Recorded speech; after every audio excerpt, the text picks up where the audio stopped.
Okay, everyone, welcome back to another edition of The Orthodox Nationalist.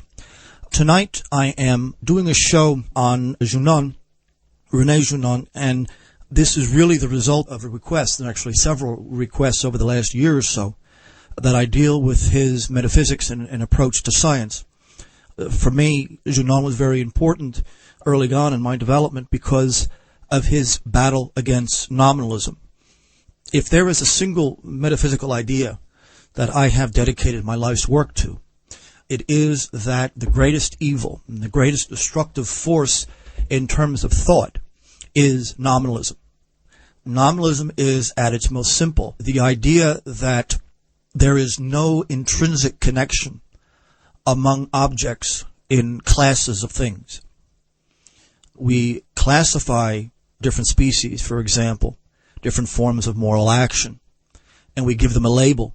That label is just a matter of convenience. There is no intrinsic connection. For example, within the different species of feline, it's just that they look alike, and so we give them a general term, a nominal term, like Persian or Siamese. The idea is that the only thing that exists in the world is the individual. It's the case in science, it's the case in political theory. Systems of individuals are not intrinsic. They're accidental, and we put a label on them. The label is the only reality. We largely impose our labels on classes of things. The implications of that are overwhelming, and I've come to the opinion that nominalism, at least in the realm of thought, is the origin of all evil. It's to say that within nature or human society, there are no intrinsic universal concepts. Those concepts are simple labels. That means that there is no intrinsic relation among individuals, individual things that we see and feel and act upon every day of our life. It's only the human mind that is designed to seek order in the chaos that confronts it, and that order is arbitrary and is based on the words that we may give to things. Dog, human being, good, wicked, pious. These words don't really adhere to anything except that we've gotten used to the notion of calling all objects that look somewhat alike by the same name. And that's arbitrary from the human point of view. This is why Guenon is so important. When you make the claim that the individual alone exists, you're making the claim from a political point of view, an ethical point of view, that there is no community. There is no solidarity. These things are accidental to what it is to be a human being. The opposite of nominalism in the early Middle Ages is called realism. That derives from Plato and his school that hold individuals exist only because they are part of a broader reality. In other words, you have all human beings together in one room. They actually are individuals secondarily. Primarily, they are human beings. And there is a nature of humanity that exists apart from any specific human being. And of course, the Orthodox point of view, this is extremely common. And it is the grounding of the concept of logos. Logos is the second person of the Trinity. It is Christ considered as God, not as man, but Christ considered as God is the unity and synthesis of all of these objective forms. Siamese, human beings, good actions. That the form would exist even without those individuals. Individuals are only individuals because they partake of something else greater than themselves. So you could see how the nominalist idea, which is the hallmark of the modern world, is completely destructive. We could say, for example, that an individual only becomes such because he is born in a certain community, in a certain family. He isn't just an individual.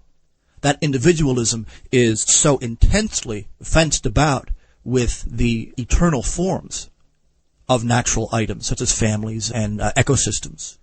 The individual is secondary. But the more significant concept is that the form, the universal, is something that exists independent from, but is manifested within individuals. So there are intrinsic connections in nature. The nominalist says there are no intrinsic connections.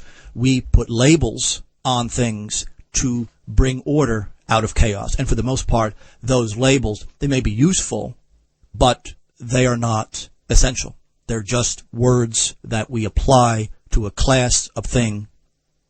There is no reason to believe that all classes or the classes of an object are somehow closely related. They're not. It's just a matter of use. It's easier to refer to all human beings as human beings. There is no essential human nature, however. And that's the difference between nominalism and realism. Realism does posit the existence of a universal human nature that is manifest in Logos, in the second person of the Trinity, and that there are intrinsic connections between all the forms of the natural world, forming a single, law-bound, law-abiding cosmos, which in formal terms is Logos, or Christ as God, the expression of the Father, the logic of the Father, the thought of the Father. The Trinity is proven logically by the simple fact that God the Father, the origin, the creator of all, has thoughts. Those thoughts must also be infinite and divine, and that's where you deduce the second person of the Trinity. It is logical. It is the logical unpacking of the idea of God the Father. Anyway, I want to start here with three major concepts in Guenon's thought. At one time or another, I've read all of his works and I've lectured on him in the past, and he is, at least in contemporary academia, for the most part, is completely ignored. He's simply too much for the academic establishment to deal with. And the nominalist issue is at the center of everything. I want you to think through this concept. The difference between this pure random individualism and the existence of objectively real, hence the word realism, categories that exist in God's mind via Logos. This is the battle. The battle is between those like Guenon, who are Platonic realists. He was not a Christian, but he deeply respected the Orthodox Greek, in particular, approach to the world. Guenon is a metaphysician. I'm not dealing with him as a religious figure because he approaches religion solely from the point of view of epistemology. I mean, we could talk about Logos as this formal concept of all the natures of objects and things that exist in the world in their perfect harmony. That is Logos. It's approaching Christianity strictly from the point of view of epistemology, not in terms of its revelation or sacraments or everything else. So we're talking about Christ as God and as the ultimate principle of metaphysics and science. The three concepts I want to deal with Guenon is probably his three most famous: science, rationalism, and tradition. I did my doctoral dissertation in '99 on the epistemology and ontology of Michael Oakeshott, and he is one of the great, albeit later, expressions of the sort of neo-Hegelian British idealist movement. And I think there's a lot of similarities between Guenon and Oakeshott, especially given the situation. My dissertation was on the relationship between nominal modern science and the force and violence that has to be used to impose that on a society. In other words, modern nominalism is at the root of tyranny in the modern world. So, science. For Guenon, it is always relative. It is never fundamental. Science can talk about secondary issues and questions. It is incapable, in and of itself, of dealing with primary cases and situations. That is logic, that is axiomatic, not the sort of experimental nominalist concept. The science is secondary in that it is parasitic on other sorts of knowledge, logical, metaphysical. Science is a problem because it deals only with appearances. The nominalist mind can only see appearances. It can only look at a human being and see that he has long hair, or is male, or is wearing sneakers. That's all the nominalist can see. There is no human nature manifest in this person. It is almost a random and arbitrary set of qualities, height, weight, color, hair, etc. But that's all science deals with. Science can only talk about cause and effect amongst the qualities of objects that we are faced with. Strictly appearances. Therefore, science is very superficial. It has its uses, of course, but it is very superficial, literally, because it only deals with appearances. Positivism is somewhat of a close cousin to nominalism, and Guenon sees it as absolutely absurd. And he sees it as absurd for this reason, and one that I share very much, because the claim of the positivist movement, which is really, positivism is modern science in terms of its method. It claims that knowledge is possible without any ultimate first principles or ends of humanity. The minute you start saying that the scientific agenda within a bureaucratic scientific establishment has a certain set of ends. You want to cure disease, and it's good to cure disease because it's good that more people, rather than fewer, not be killed by this disease. That is an extra scientific end. All scientific questions ultimately have a moral ground, that it's good for us to know X rather than Y. That means that all scientific methods have to have these universal ends based on the essences of objects, the realist existence of actual universal things that exist in logos, in God's mind. Ultimately, the problem with positivism and science is that people in the modern world do not care about the truth of the matter.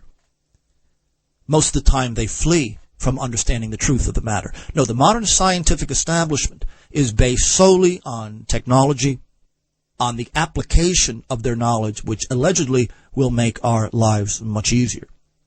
That may or may not be based on the truth of the relations amongst objects in the natural world.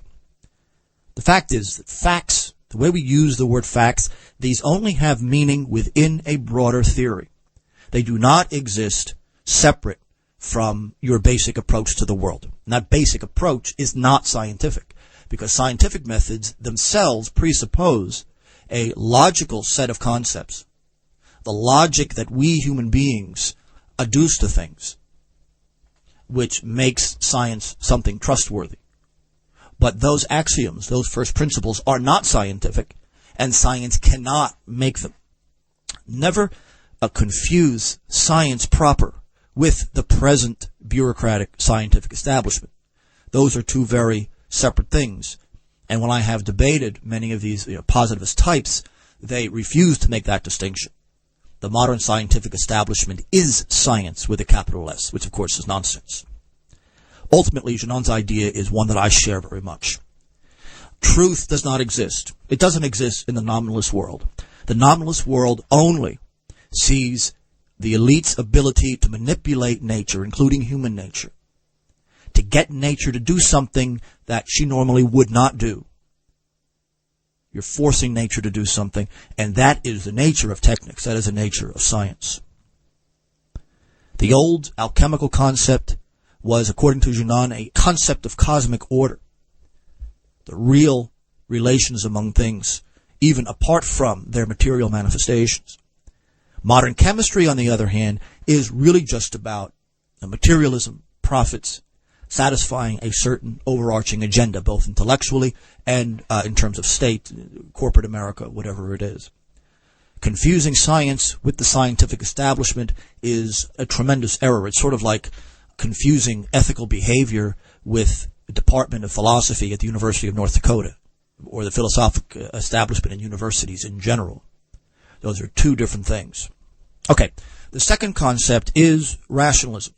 And most of you know Michael Oakeshott's most famous work is an elongated essay called Rationalism in Politics.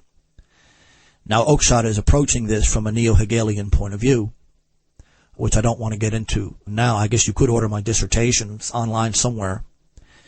The concept is the rationalism fits together as the epistemology of positivism and nominalism. Rationalism is mechanism, the idea of reducing human beings and nature to a machine rather than an organism.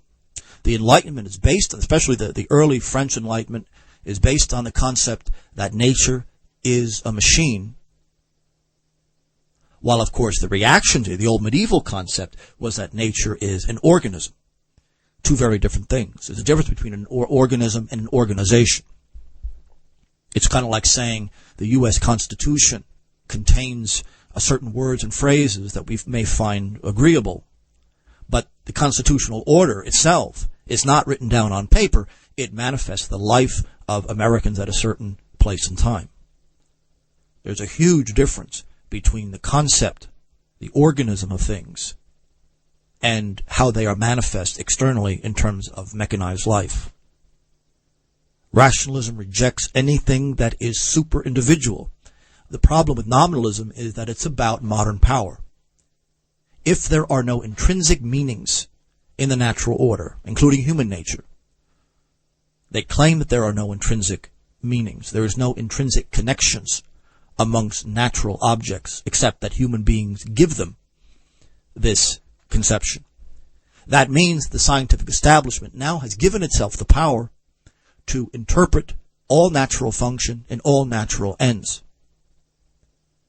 If there are no intrinsic relations among natural objects, what that means is then the scientific establishment can create those meanings and those relationships and those ends. And of course they're going to do so from their own point of view and in their own interest. Unity in the rationalist and nominalist mind is impossible, because the unity is part of the sort of supersensible relation among objects. But the super-individual is something that objectively exists. The unity of human traditions, the Jungian archetypes, for example, symbols which are in common civilizations that probably had no contact with one another. Because one of Guenon's major arguments is that natural law functions the same in all human societies. They have the same needs, the same desires. They're almost all based on the family and virtues that come with the family. In other words, the proof of natural law and the proof of realism against nominalism is that societies around the globe, not only in space but also in time, going back to the earliest records of mankind, have the family as the basic unit, usually the extended family. From that, there is deduced a whole bunch of virtues, loyalty and solidarity and the headship of the man as the main protector of the family, etc. These exist in every society that has ever existed. There is no society that ever rewarded cowardice as somehow a virtue, or ignorance or stupidity as somehow a virtue. These are things that are built into the very nature of the cosmos and of human relations, and we partake of that cosmos within logos, within the idea of the unity of created things as an immaterial formal quality, one that exists inherently, not one that is placed there by the scientific establishment. Nominalism is false because it can't make any sense out of the commonalities of universal metaphysical systems, of universal virtues which are protected in every society on the globe. Adultery is punished on every society that has ever existed. Adultery is considered a bad thing. The family is considered a good thing. Only in late modernity, and the absolute domination of the scientific establishment and technical control, only then do you see these natural institutions begin to fall apart, and in fact, the very denial that they're natural institutions in the first place. Nominalism hides behind the scientific bureaucracy, but it cannot make sense out of all of the formal connections amongst different peoples throughout the world, thousands of cultures that never had any contact one with another, and yet they all have a concept of God, they all have a concept of family, and hence things like adultery and faithfulness. They all have some kind of a military force, and they reward valor and bravery. They're all the same in that particular regard. Now, how these things are manifest day to day, that of course is going to change, and that's the basis of a nation, ethnic group. It's the same formal qualities, just they're organized a bit different language and different set of stresses and different sets of emphasis. But that's the proof that nominalism is false. The fact that the family, the tribe, the ethnic group, these are usually with a religious grounding, a cultic grounding, are the ultimate foundations of societies around the globe until the modern era, proves that these things are super sensible and super individual. The fact is, and this is Guénon's brilliance, is the concept that truth does not exist in the nominal and positivistic world. Truth is truth because the scientific establishment or the state says it's true. And it's true because it's useful, and it's useful for one group of people over another. If you want to reduce truth to the ability to use something, utility, you've now destroyed the concept of truth and substituted in its place the fact that something may work for a certain end. Those ends usually are not yours. Those ends usually are in corporate America or the state or the military apparatus or whatever. Okay, that's half the show. We're going to continue on Guénon when we come back, and we're going to hopefully be able to synthesize and make more sense out of all of this rather abstract material. Hang in there. Okay, everybody, welcome back to another edition of the Orthodox Nationalist. We're dealing today with somebody, by request, the metaphysics and epistemology of Rene Guenon, and somebody who I've been asked to treat as much as I possibly know how many times over the last couple of years. And I think Guenon has a tremendous hold over the mentality, the traditionalist and Platonic element that Guenon has made the center of his metaphysics. And the big question here is the battle against nominalism. I mean, I'm trained in metaphysics and ontology at the doctoral level, but nominalism is something that more or less is enforced at the academic level. Nominalism, positivism, rationalism, essentially the same thing. There's some elements that do not overlap, but for our purposes, those three are the same thing. Now, the third element that I wanted to deal with science, rationalism, the third element is tradition. This is now tradition with a capital T. He's using the word as a technical term, not as this vague kind of cultural conservatism that we talk about today. No, tradition is with a capital T. We finished the first half of the show by saying human societies have a tendency, no matter where they are or what period of time you find them in, develop the identical number of virtues. The family is always the center, often the extended family. The tribe is essentially the most extended family. It usually has a linguistic and a cultic basis. There's always the idea of God. There's always the idea of family, and hence the virtues and vices that revolve around that. Wherever you go, those things are held the highest esteem. Only in late modernity, only in our particular postmodern world are those things under attack. And they're under attack because, ultimately, of the metaphysical system of nominalism, the idea that there are no intrinsic relations amongst objects or classes of objects in nature. It's all accidental, it's all random, and what the scientific establishment is supposed to do is take these facts about how things work and put them together in a view of the world that serves utility. That which is the most useful and expedient is the most true. And that's the problem.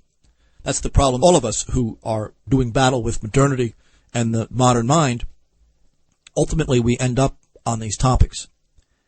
But the ground, the logos, the ground of all of those virtues that adhere to all of those natural institutions, these taken together, that ground, that foundation, is what Guénon means by tradition. It's that each society has a certain set of functions. These functions are intrinsic to what it is to be human. They're not later theoretical additions to our individuality. They serve to show us the source of individuality. Modern political theory, like Hobbes and Locke, one of the biggest problems with reading people like Hobbes is that he's dealing the state of nature with isolated individuals who are so exhausted fighting each other that they create this ultimate overpowering state apparatus and everything that's associated with that. The problem is, and this is the case in Locke as well, is that they're dealing with fully formed, literate, intelligent adults. But that begs the question. They're just assuming that individuals pop up out of the ground, fully formed adults, all speaking the same language. It's a fraud. It's absurd. It's the height of absurdity. Where did these fully formed individuals come from? Of course, that's when the theory, the modern liberalism, modern conservatism, they start to fall apart. They fall apart because individuals have to be formed. But what forms them? Well, the only things are the family, the extended family, the tribe, the ethnic group, the religion. And Guenon uses the word religion. Is one big disagreement I have with Guenon, is he uses the word religion in a very vague and generalistic way. Buddhism is not a religion. I don't think Hinduism is either. These are poetic elements, very profound prophetic elements that describe and make sense out of our human life and the natural and social forces that work upon us at any given moment. It can't be enough that you take a metaphysical system and attach poetic elements to it and then claim it's a religion. That's not good enough. By that argument, I could claim that Plato was the founder of a certain religion because of the poetic elements, the myth of Ur and the cave and the ring of Gyges and all these other things. They have a certain poetic element to them.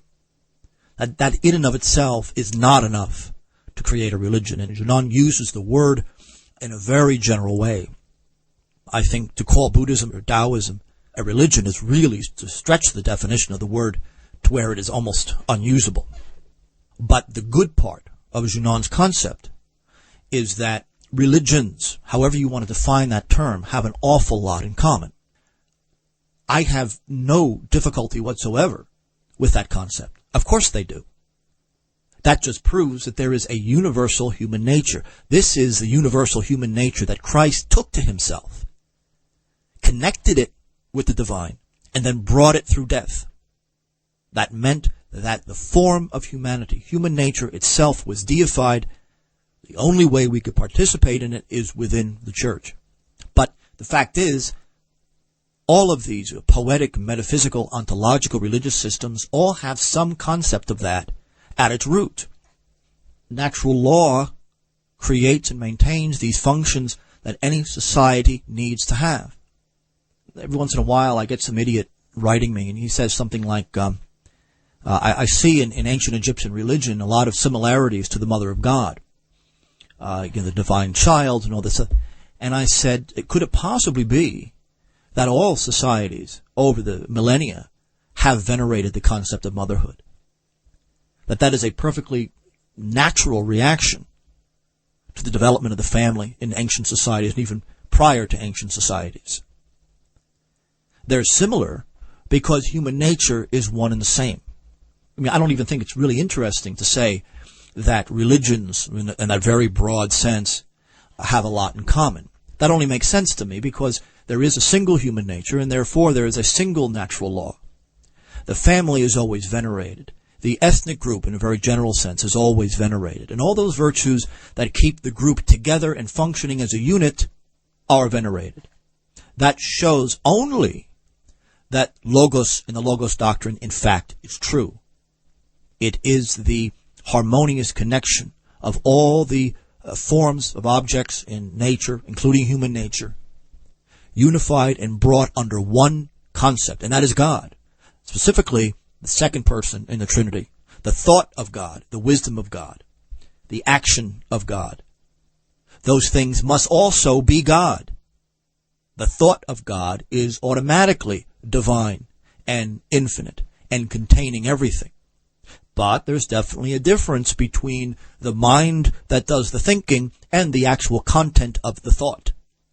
The Trinity can very easily be logically deduced from that concept, that if God the Father is to act and to think, for example, that thought would by definition have to be divine, and hence the Logos doctrine was born. And of course the Holy Spirit completes the circle, in essence, because, as St. John of Damascus would say, it is the force or the expression of the action of the Father. St. John of Damascus, in dealing with the Trinity, says this: consider your mind as the Father. It is a generation of all our thoughts and actions.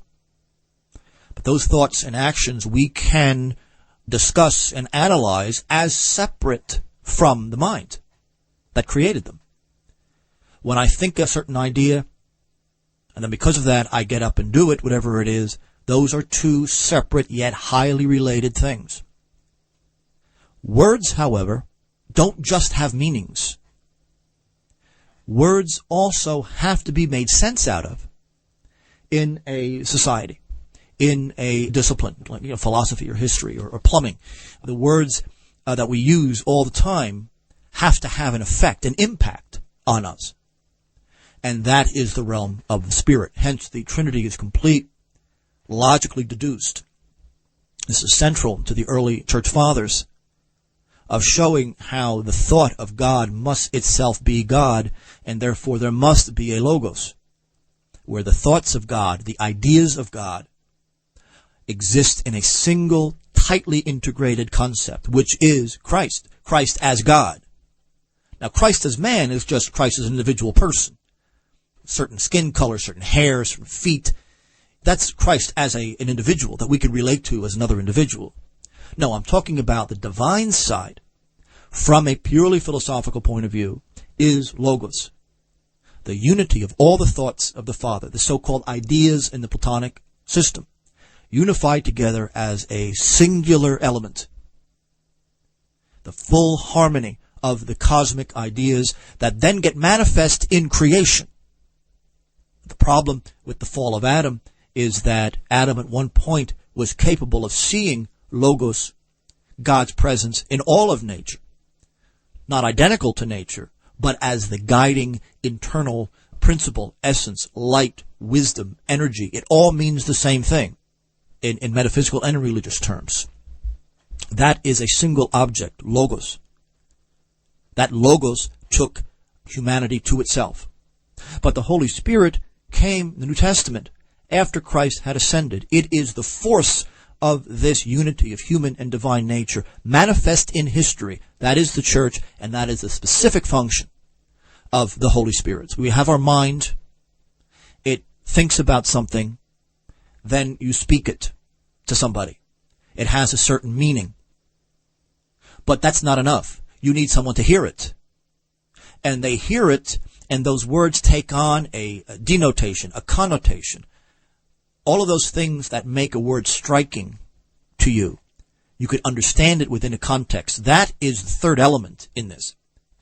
St. Augustine says something similar. He says that there is, in all the world, everything is divided up into three. There is the knower, there is the object known, and then there is the state of knowing that object. Everything, all of our actions have a threefold nature. There is its origin, there is its activity, and the fact that that activity can be communicated to others, and other people can look at it and interpret it. There are always three things in how human beings function. There is always a source, there's always an action, and then there's always a context of understanding. All three of them have to exist at the same time. All three of them have to be functional relative to each other, or it's all nonsense. But the concept here, in terms of Guenon, is the tradition is the historical and literary expression of these same concepts. No matter what society you go to, whether it be advanced or primitive or whatever it is, you have this specific set of virtues that usually get poeticized because it's giving up this poetic image, artistic applications, iconography, all that kind of stuff. That simply means that you're taking these universal, real, existing universal forms and dressing them up in poetic imagery to make them much easier for the average person to grasp. The average person cannot read Plato and try to make sense out of his world in purely formal and logical terms. Only a handful of lunatics do that, like me. No, the point is that when we take those ideas, they have been attached to Christ's humanity.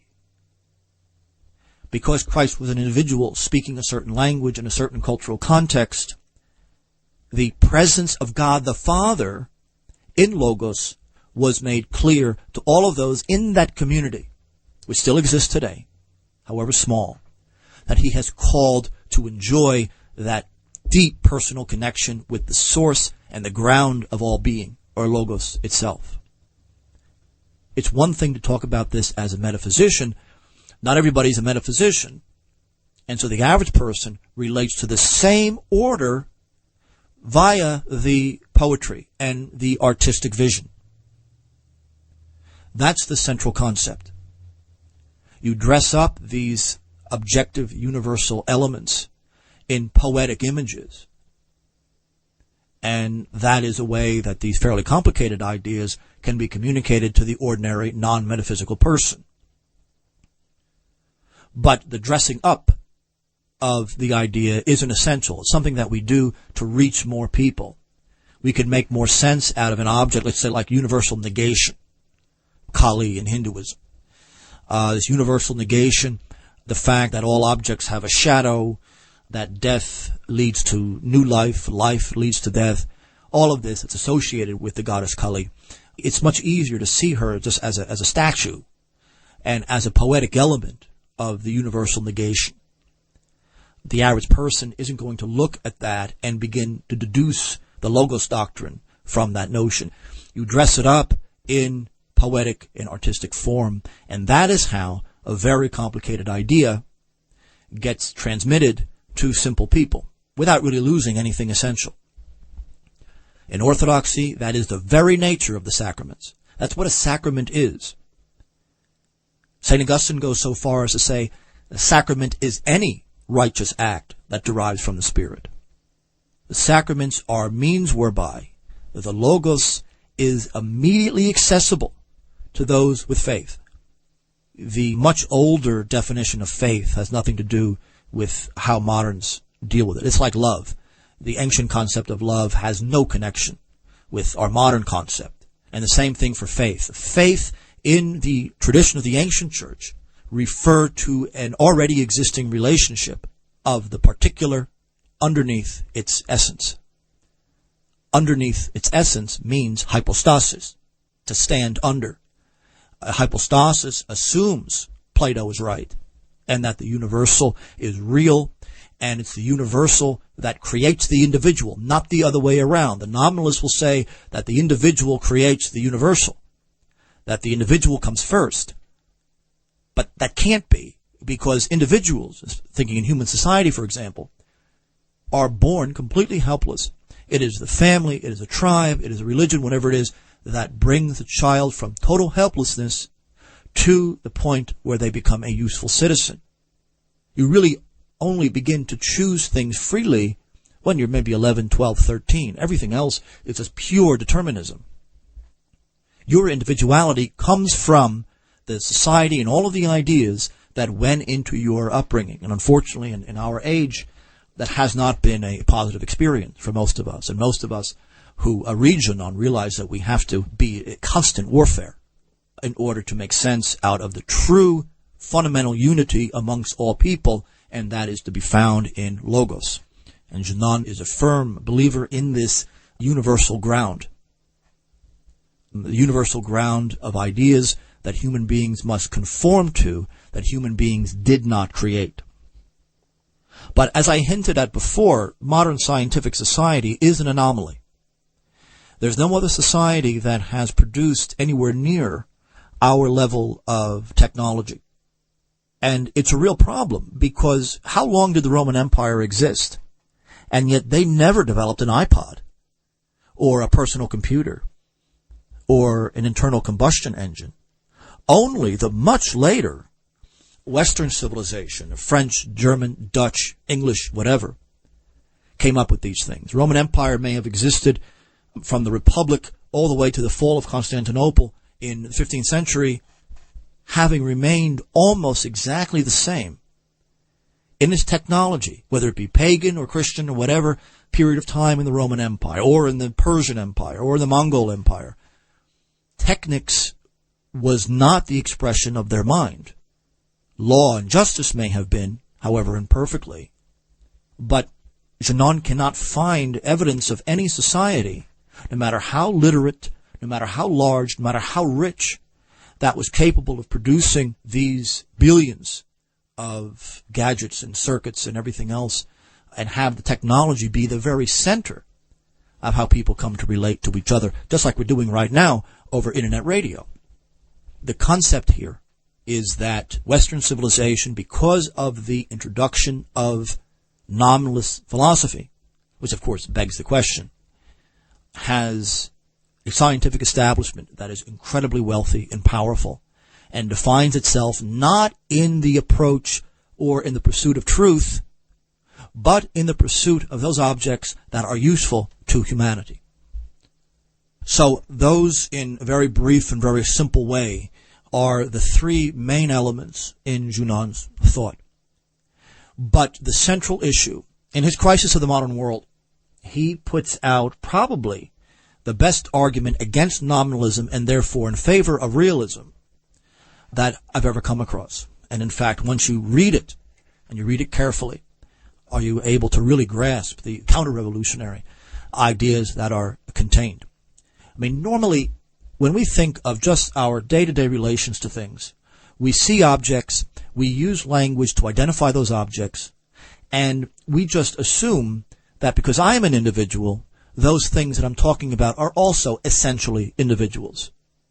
That's the nominalist, modern, positivist scientific idea. It is false. The truth of the matter is that an individual can only come into existence because it already participates in a form or an essence far larger than itself. St. Augustine, almost all the church fathers, and Rene Guenon say that truth must, by its very structure, be super-individual. It cannot be an individual thing. It has to stand over individual things. If it does not, then it's only the creation of the human mind. If it's just the creation of the human mind, you have no way of knowing one way or the other whether it's true or false. It has to conform itself to a transcendent cause. That transcendence becomes immanent when it is clothed in matter, whether it be a plant that is green, whether it is a Christ who took a man's nature, or whatever it is. The Logos finds itself encased in matter. The matter helps to symbolize the form. The form makes the matter what it's supposed to be. This is the nature of truth. It must be above any particular object that we come across. If it is not, then it is the creation of our mind, and of course, in modern times, the creation of the scientific establishment. Reason is a problem. Reason does not posit its own ends, contrary to what Kant may have thought. Reason's purpose is to figure an intelligent and efficient way to reaching ends that can only be understood outside of science. Reason is relative because reason is related exclusively to the ends that we have chosen, and those ends, of course, cannot be scientific. Science presumes this logical structure. It uses it, but it is not the same. The logical structure of reality is something that science takes for granted, not that it deals with directly. Nominalism and naturalism are really the same thing. There is no unity. There is no overarching meaning to all of the forces in the cosmos. Utility is substituted for truth. Truth becomes a matter of expediency only. The real problem with positivism and the modern scientific mentality is that the scientific establishment alone has taken to itself not only the concept of what is true or false, but also what is real and what is not. Utility becomes the ultimate end. And usually the scientific establishment has to get their money from somewhere, the state, corporate America, university. It's often in their ends and in their interests that the scientific establishment chooses its ends and its purposes. Science is like reason. It's a tool and only a tool. It does not posit its own ends. The system, the regime, as I have used the word consistently on this show and in my writings, this tightly integrated set of institutions, religious, economic, state, media, entertainment, all of these forming a general unity to bring about the New World Order and the complete uniformity of all the peoples and cultures of the world. That is the ultimate expression of the New World Order, but that is what gives modern science its ends and its purpose. Consumer electronics, technology, the military technology, and everything else. All of this derives from not science, but science being hired to figure out how we can build better engines and better rockets and better chemicals that we could use to kill people with. Nominalism knows one power, and that is money and prestige. This is what makes something true and something false. The whole concept of equality derives from the nominalist idea. In Guenon's view of priesthood and royalty, he makes this extremely clear. The whole concept I've dealt with on this show, Michael Hoffman and so many others have dealt with in the past, the central Masonic ritual of the killing of the king, is the birth of this kind of scientific nominalism.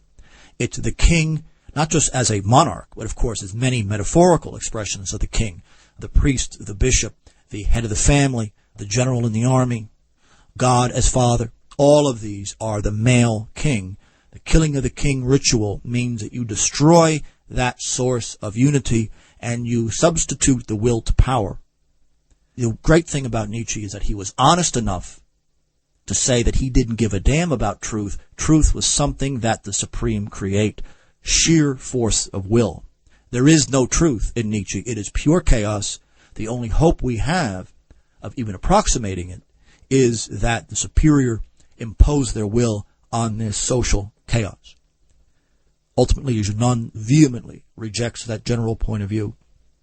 You either have the realist world of logos, where truth is actual correspondence to the origin and ground of all things, or you have a scientific establishment that has its ends posited and placed upon it by their paymasters. The question is, what would science look like today if the state and corporate power, economic power, had not come to control it and fund it? Would the priorities be exactly the same? This shows that reason and science are not ends. They are methods. They're technical approaches. Ends be given by religion, logos, philosophy. The true moral ends of man within this logos system that I've dealt with. And I know this has been fairly abstract, but our purpose is to rip down all of the appearances and get to the root of what makes the system work. At least it's coherent. It may be destructive, but it's coherent. The real major issue, in Guenon and most of these sort of medievalist people like me, the main concept is that science has its purpose given to it. The ends of humanity are not a scientific idea, but even more outrageous is the idea that positivist science claims that it and it alone not only says what is true, but also what is real. And if it can't come under positivist nominalist methods in the laboratory, it does not exist. And for Guenon, this is the root of the crisis of the modern age, the worship of quantity and the rejection of quality as accidental. All right, that's my show for tonight. I want to thank you guys. There's been several of you now that have donated to me. For those of you who know me, you know I hate talking about money. I hate asking for money. But I have a huge research agenda ahead of me. And essentially what I just presented as Guenon's idea of logos, which is part of the Platonic tradition, is the source now of my research in patristic Greek philosophy and then a Russian and Ukrainian philosophy, all manifesting logos, subornos, subornopravna, the energies of God, Rousseau's general will, all of this referring to one and the same thing. And this is my work. I think this could very well be the rest of my life in terms of the research agenda that I have. And I ask your donations because it keeps me from having to prostitute myself to a university or to a think tank or something like that. And my independence is very important. And you know, as a priest and as really a regular canon, you would call me, I do not take a tax exemption from the IRS. I pay all my taxes and really my parish and my clerical status and all that. I do not claim a tax-exempt status, but this is my life's work, and I really thank all of you who have donated to me and ask humbly your continued support. Thank you, everybody. Thank you especially to all those who have donated to me. God bless, and I'll talk to you next time. Bye-bye.